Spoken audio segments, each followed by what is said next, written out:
इतिहास ने रानी लक्ष्मीबाई का नाम अमर कर दिया, पर कुछ नाम ऐसे भी होते हैं जिन्होंने अपनी जिंदगी देकर किसी और को अमर बनाया और उनका जिक्र किताबों के पन्नों तक में सिमट गया। नमस्कार दोस्तों, मैं हूं अंकिता और आप देख रहे हैं अंकिता इंस्पायर, जहां हम आप तक लाते हैं उन कहानियों की रूह जिनसे जिंदगी जीतना सीखती है। ये कहानी है झलकारी बाई की, रानी लक्ष्मीबाई के साये की, जिसने अपनी पहचान मिटाकर रानी को अमर कर दिया। झलकारी का जन्म 22 नवंबर 1830 को झांसी के पास भोसला गांव के एक गरीब कोली परिवार में हुआ था, जहां दौलत नहीं थी पर हिम्मत अनमोल थी।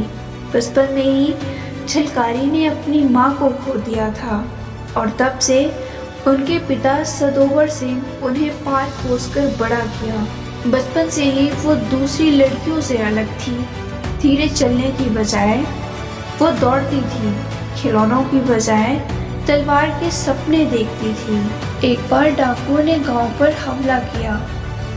सब लोग भाग गए पर वो अकेली खड़ी रही, लाठी उठाई और डाकुओं का सामना किया। उस दिन से लोग कहने लगे कि लड़की नहीं वीरांगना है।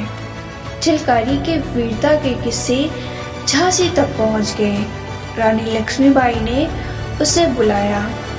जब झलकारी ने घोड़े पर सवारी और तलवार का प्रदर्शन किया तो रानी के होश उड़ गए। रानी ने मुस्कुराकर कहा, तुम तो मेरी जैसी ही हो झलकारी, आज से तुम मेरी परछाई हो। उस दिन से झलकारी रानी के दुर्गा दल में शामिल हो गई, एक सेना जहां सिर्फ महिलाएं थीं, वीरता और समर्पण की मिसाल। 1857 भारत का पहला स्वतंत्रता संग्राम। अंग्रेज फौज झांसी को घेर चुकी थी। गोलियों की आवाज, तोपों की गरज और धुआं, झांसी जल रही थी। लेकिन झलकारी और रानी दोनों लड़ाई के मोर्चे पर खड़ी थी। एक दिन खबर आई, रानी लक्ष्मीबाई को अंग्रेजों ने घेर लिया है। सब लोग घबरा गए। रानी के पास दो रास्ते थे, या तो अपनी जिंदगी यहीं खत्म कर ले या जिंदा बची रहे और लड़ाई जारी रखे। तब झलकारी बाई आगे बढ़ी और कहा, रानी माँ, अगर आप शहीद हो गई तो भारत हार जाएगा। आप जाइए, मैं आग बन जाऊंगी। रात का अंधेरा, तोप की आवाज कम हो गई थी। झलकारी ने रानी की पोशाक पहनी, बाल खुले छोड़े और रानी के घोड़े पर सवार हो गई। उसने अपने सैनिकों से कहा, यदि मैं लौट कर ना आऊं तो कहना झलकारी ने अपनी जिंदगी देश के लिए अर्पण कर दी। फिर वो घोड़े को एक ही झटके में दौड़ाती हुई अंग्रेजी कैंप में घुस गई।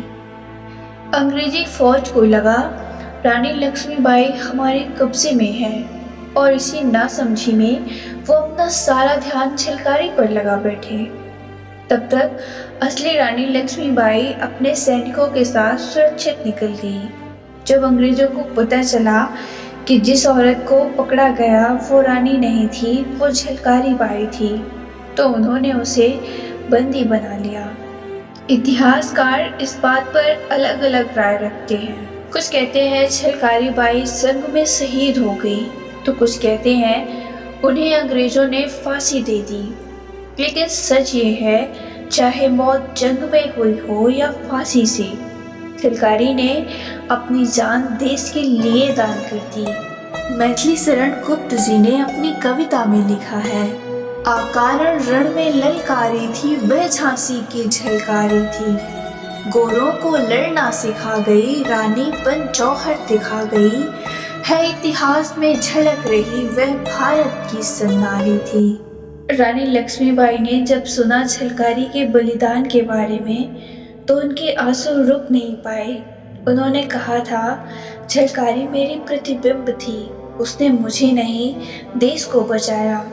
लेकिन दुख की बात ये है, इतिहास ने झलकारी का नाम किताबों में लिखा ही नहीं।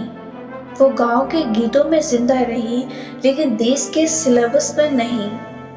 छिलकारी बाई ने दिखाया कि वीरांगना होने के लिए राजमहल की जरूरत नहीं होती, सिर्फ एक जलता हुआ देशभक्ति का जुनून चाहिए होता है।